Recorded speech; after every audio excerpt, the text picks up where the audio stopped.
Hello friends, wish you a very warm welcome to this YouTube channel.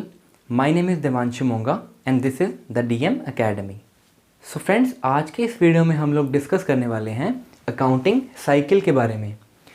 आज के इस video में हम अकाउंटिंग साइकिल को समझने वाले हैं कि अकाउंटिंग साइकिल क्या है। तो क्या आपको पता है कि अकाउंटिंग साइकिल क्या है? क्या आपको पता है कि अकाउंटिंग साइकिल्स में क्या क्या एलिमेंट्स इंक्लूड किए जाते हैं? अगर नहीं तो इस वीडियो को एंड तक ज़रूर देखिएगा क्योंकि ये वीडियो आपके लिए बहुत हेल्पफुल होने वाला है। तो आज के इस वीडियो में हम दो मेन क्वेश्चंस के ऊपर बात करने वाले हैं। वो दो क्वेश्चंस क्या हैं? Question number 1 is what is an accounting cycle, कि अकाउंटिंग साइकिल क्या है। And question number 2 is what are the elements of accounting cycle, accounting cycle में कौन कौन से एलिमेंट्स इंक्लूड किए जाते हैं। तो अकाउंटिंग साइकिल क्या है? अकाउंटिंग साइकिल एक ऐसा प्रोसेस है जिसमें हम एक बिज़नेस के अकाउंट्स को क्या करते हैं, मेंटेन करते हैं। एक बिज़नेस के अकाउंट्स को मेंटेन करने के प्रोसेस को क्या कहा जाता है? Accounting cycle. अब बिज़नेस के अकाउंट्स को मेंटेन करते हैं, ये क्या बात हुई? बिज़नेस के अकाउंट को मेंटेन करने का मतलब है कि बिज़नेस की सारी ट्रांजैक्शंस, जिन ट्रांजैक्शंस का बिज़नेस के ऊपर इम्पैक्ट पड़ेगा और जिन ट्रांजैक्शंस को हम मनी में मेज़र कर सकते हैं, उन ट्रांजैक्शंस को रिकॉर्ड करना, उन ट्रांजैक्शंस को क्लासिफाई करना, उन ट्रांजैक्शंस की समरी बनाना, लेटर उन ट्रांजैक्शन से फाइनल अकाउंट्स प्रिपेयर करना और लास्ट में उन ट्रांजैक्शन से रिजल्ट्स को इंटरप्रेट करना। इस प्रोसेस को कहा जाता है अकाउंटिंग साइकिल। तो अकाउंटिंग साइकिल में जो एलिमेंट्स इंक्लूडेड हैं उनका नाम है recording, classifying, summarising, preparation of final accounts and last one is interpreting. तो इन सभी एलिमेंट्स को इंडिविजुअली समझते हैं। The first one is recording. Accounting cycle का सबसे फर्स्ट स्टेप क्या है? रिकॉर्डिंग। रिकॉर्डिंग में हम लोग क्या करते हैं? रिकॉर्डिंग में एक बिजनेस की ट्रांजैक्शंस को रिकॉर्ड किया जाता है, जैसा कि इसका नेम बता रहा है रिकॉर्डिंग। तो रिकॉर्डिंग में हम क्या करते हैं? एक बिजनेस की ट्रांजैक्शंस को रिकॉर्ड करते हैं। अब सवाल ये है कि किन ट्रांजैक्शंस को रिकॉर्ड किया जाएगा और किन ट्रांजैक्शंस को रिकॉर्ड नहीं किया जाएगा। तो जैसा कि मैंने आपको अभी पहले बताया कि उन ट्रांजैक्शंस को रिकॉर्ड किया जाता है जिनको हम मनी में मेज़र कर सकते हैं, the first number 1 condition. And the second condition is that is an important transaction to the business. उस ट्रांजैक्शन का बिजनेस पर कोई इम्पैक्ट पड़ना चाहिए, वो बिजनेस की एक इम्पोर्टेंट ट्रांजैक्शन होनी चाहिए, तो उसको हम रिकॉर्ड करते हैं। फॉर एग्ज़ाम्पल, मैंने यहाँ पर एक एंट्री लिखी है ABC लिमिटेड की। ABC लिमिटेड ने परचेज़ की है 10,000 की फॉर कैश। तो ABC लिमिटेड क्या एंट्री करेगी? Purchase account debit to cash account. अब अगर आपको ये नहीं पता है कि परचेज अकाउंट को हमने डेबिट क्यों किया है, तो मैंने लास्ट वीडियो में डिस्कस किया था इसके बारे में कि कितने तरह के अकाउंट्स होते हैं और इन अकाउंट्स को डेबिट क्यों किया जाता है। अगर आपने वो वीडियो अभी तक नहीं देखी है तो लिंक उसका आई बटन पर क्लिक करके आप उस वीडियो को देख सकते हो। तो purchase account debit to cash account. अब परचेज को डेबिट क्यों किया गया है? क्योंकि यहाँ पर हमने 10,000 की क्या की है? बिजनेस ने परचेज की है। तो इस ट्रांजैक्शन को रिकॉर्ड करने का तरीका क्या है? Purchase account debit to cash account.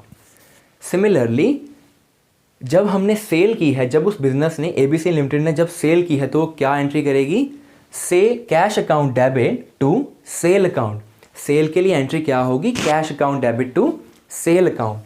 अब इस ट्रांजैक्शन की इस एंट्री को कहा जाएगा रिकॉर्डिंग। इस एंट्री को जब हम बुक्स ऑफ अकाउंट्स में या फिर इस एंट्री को जब हम जर्नल में रिकॉर्ड करेंगे तो ये क्या होगा? ये होगा रिकॉर्डिंग।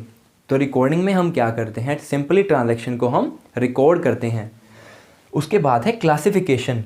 क्लासिफिकेशन क्या है? क्लासिफिकेशन का मतलब है एक तरह की ट्रांजैक्शंस को एक अकाउंट में क्लासिफाई कर देना। फॉर एग्जाम्पल, जैसे मैंने यहाँ पर 3 अकाउंट्स बनाए हैं। Number 1 is purchase account, the second one is sale account and the third one is cash account. Purchase account में हम लोग क्या करेंगे? परचेज अकाउंट में हम लोग परचेज से रिलेटेड सभी ट्रांजैक्शंस को एंटर करेंगे। तो परचेज का एक इंडिविजुअल अकाउंट हम प्रिपेयर करेंगे और उस इंडिविजुअल अकाउंट में हम परचेज से रिलेटेड सभी ट्रांजैक्शंस को क्या करेंगे? क्लासिफाई करेंगे, सभी ट्रांजैक्शंस को एंटर करेंगे। तो परचेज से रिलेटेड ट्रांजैक्शंस कहाँ आएंगी? परचेज अकाउंट में। सेल से रिलेटेड ट्रांजैक्शंस कहाँ आएंगी? सेल के अकाउंट में, और कैश से रिलेटेड ट्रांजैक्शंस कहाँ आएंगी? कैश के अकाउंट में। अब जैसा कि लास्ट एग्जांपल में हमने देखा, परचेज में भी कैश जा रहा था और सेल करते वक्त कैश आ रहा था, तो हमने कैश के अकाउंट में क्या ट्रांजैक्शंस की हुई है? तो कैश के लेजर अकाउंट में हमने डेबिट साइड पर लिखा है टू सेल अकाउंट। कैश आया कहाँ से है? सेल से आया है। तो सेल से कितना कैश आया है? 10,500 रुपीज़। और कैश गया कहाँ पर है? By purchase account. हमने क्रेडिट साइड पे लिखा है बाय परचेज अकाउंट 10,000। परचेज हमने की थी 10,000 की, तो 10,000 का कैश बिजनेस से बाहर गया। सेल हमने की है 10,500 की, तो 10,500 रुपीज़ बिजनेस के अंदर आए हैं। तो कैश से रिलेटेड ट्रांजैक्शन हमने कहाँ की हैं? कैश के अकाउंट में। तो इसे कहा जाता है क्लासिफिकेशन। एक तरह की ट्रांजैक्शंस को एक अकाउंट में क्लासिफाई कर देना क्या है? क्लासिफिकेशन। अब अगले स्टेप की तरफ बढ़ते हैं। अगला स्टेप क्या है? समराइजिंग। तो क्लासिफिकेशन के बाद हम लोग क्या करते हैं? हम लोग समरी प्रिपेयर करते हैं।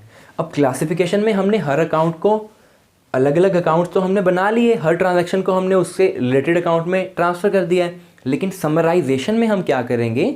समराइजेशन में हम लोग उन सभी अकाउंट्स की क्या निकालेंगे? समरी। एट द एंड, या जब भी हम समरी प्रिपेयर करना चाहें, चाहे वो बिजनेस के एंड में प्रिपेयर करना चाहें, चाहे हम हाफ ईयरली प्रिपेयर करना चाहें, चाहे हम क्वार्टरली प्रिपेयर करना चाहें, चाहे हम मंथली प्रिपेयर करना चाहें, तो जब भी हम समरी प्रिपेयर करना चाहते हैं, उस डेट को हम सभी अकाउंट्स में क्या चेक करेंगे कि उन अकाउंट्स का क्या बैलेंस है। तो उस बैलेंस को हम कहाँ ट्रांसफ़र करेंगे? हमारे समरी अकाउंट में। और समरी अकाउंट को क्या कहा जाता है? Trial balance. समरी को क्या कहा जाता है? Trial balance account. तो समरी अकाउंट जब हम बनाएंगे तो उसको हम नाम देंगे ट्रायल बैलेंस का। तो ट्रायल बैलेंस में क्या होगा? ट्रायल बैलेंस में उन सभी लेजर अकाउंट्स की जो हमने पहले प्रिपेयर किए हैं, उनका जितना भी बैलेंस पेंडिंग है, अभी जिन अकाउंट्स का बैलेंस पेंडिंग है, उन अकाउंट्स के पेंडिंग बैलेंस को हम कहाँ शो करेंगे? हमारे ट्रायल बैलेंस में, हमारे समरी के अकाउंट में। ठीक है। तो समरी के बाद नेक्स्ट स्टेप क्या है? Preparation of final accounts. अब हमने रिकॉर्ड कर लिया है, हमने क्लासीफाई कर लिया है, हमने समरी भी बना ली है। उसके बाद हम क्या करेंगे? उसके बाद हम ट्रांजैक्शंस को फाइनल अकाउंट्स के लिए तैयार करेंगे। हम हमारे फाइनल अकाउंट्स तैयार करेंगे और उन फाइनल अकाउंट्स से हम रिजल्ट्स को इंटरप्रेट करेंगे। अब फाइनल अकाउंट्स कैसे तैयार करेंगे? फाइनल अकाउंट्स कौन कौन से तैयार करेंगे? तो फाइनल अकाउंट्स तैयार करने का तरीका है, हमें फाइनल अकाउंट्स की समरी कहाँ से मिलेगी? ट्रायल बैलेंस से। ट्रायल बैलेंस से हम डाटा लेंगे और हमारे फाइनल अकाउंट्स प्रिपेयर करेंगे। तो फाइनल अकाउंट्स के लिए बेस क्या होगा? हमारा ट्रायल बैलेंस। फाइनल अकाउंट्स कौन कौन से होंगे? फाइनल अकाउंट्स में 3 मेजर अकाउंट्स हम प्रिपेयर करते हैं।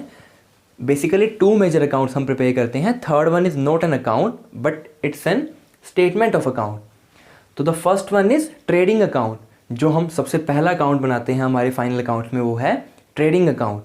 उसके बाद हम बनाते हैं प्रॉफिट एंड लॉस अकाउंट, या जिसे हम शॉर्ट फॉर्म में बोलते हैं P&L account. And the third one is balance sheet. अब बैलेंस शीट एक अकाउंट नहीं है, लेकिन एक स्टेटमेंट है हमारे अकाउंट्स की। हमारे बिजनेस के एसेट्स की या लाइबिलिटीज़ की क्या है? एक स्टेटमेंट। तो फाइनल अकाउंट में हम इन 3 चीज़ों को बेसिकली बनाते हैं। Number 1 is trading account, number 2 is profit and loss account, and the third one is balance sheet. तो अब हमारे बिजनेस में क्या बन गया है? फाइनल अकाउंट्स भी बन गए हैं। तो फाइनल अकाउंट्स के बाद हम क्या करेंगे? फाइनल अकाउंट्स से क्या रिजल्ट्स निकल के आए हैं, वो रिजल्ट्स हमें पता चलेंगे कि हमारा बिजनेस प्रॉफिट में है, लॉस में है, हम कुछ अर्न कर रहे हैं या कुछ सरेंडर कर रहे हैं हमारी वैल्यू को। तो उस प्रॉफिट या लॉस को हम क्या करते हैं? लास्ट में इंटरप्रेट करते हैं। उस प्रॉफिट और लॉस को इंटरप्रेट करने के प्रोसेस को कहा जाता है इंटरप्रिटेशन ऑफ अकाउंट्स। तो अब उस प्रॉफिट और लॉस को इंटरप्रेट हम क्यों करते हैं?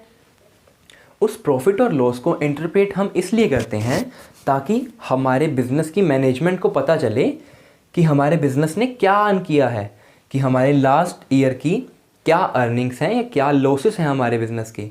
इंटरप्रिटेशन बिजनेस की मैनेजमेंट के लिए ज़रूरी है, बिजनेस के यूज़र्स के लिए ज़रूरी है। फॉर एग्जांपल पब्लिक कंपनीज हैं, जो उन पब्लिक कंपनीज़ को अपने अकाउंट्स क्या करने पड़ते हैं? पब्लिश करने पड़ते हैं, क्योंकि उन्होंने इन्वेस्टमेंट कहाँ से ली हुई है? पब्लिक से। तो उनको पब्लिक को शो करना पड़ेगा ना ईयर के एंड में, या जब भी वो अकाउंट प्रिपेयर करती हैं कि आपके अकाउंट्स में आपको क्या प्रॉफिट हो रहा है, क्या लॉस हो रहा है, उस प्रॉफिट या लॉस की आप डिस्बर्समेंट कैसे कर रहे हो। तो इंटरप्रिटेशन किसके लिए करते हैं हम? उन फाइनल अकाउंट्स के यूज़र्स के लिए। अब फाइनल अकाउंट्स के यूज़र्स कौन कौन से हो सकते हैं, जैसे कि मैंने आपको भी बताया, बिजनेस की मैनेजमेंट उस फाइनल अकाउंट के यूज़र है, क्रेडिट पर माल देने वाले क्रेडिटर्स, बिजनेस के डेटर्स, बिजनेस के लोन होल्डर्स, बिजनेस के बोरोवर्स, ये सारे क्या हैं उस बिजनेस के, और अल्टीमेटली पब्लिक भी क्या है उन फाइनल अकाउंट्स की यूज़र, जिनको उन फाइनल अकाउंट्स की ज़रूरत है कंपनी को एनालाइज करने के लिए। तो ये 5 स्टेप्स हैं, ये 5 एलिमेंट्स हैं जो मिलकर क्या बनाते हैं अकाउंटिंग साइकिल को। दोबारा से पढ़ें। सबसे पहला स्टेप क्या है, रिकॉर्डिंग। दूसरा स्टेप है क्लासिफिकेशन। थर्ड स्टेप है समराइजेशन। फोर्थ स्टेप है preparation of final accounts and the last one is interpretation.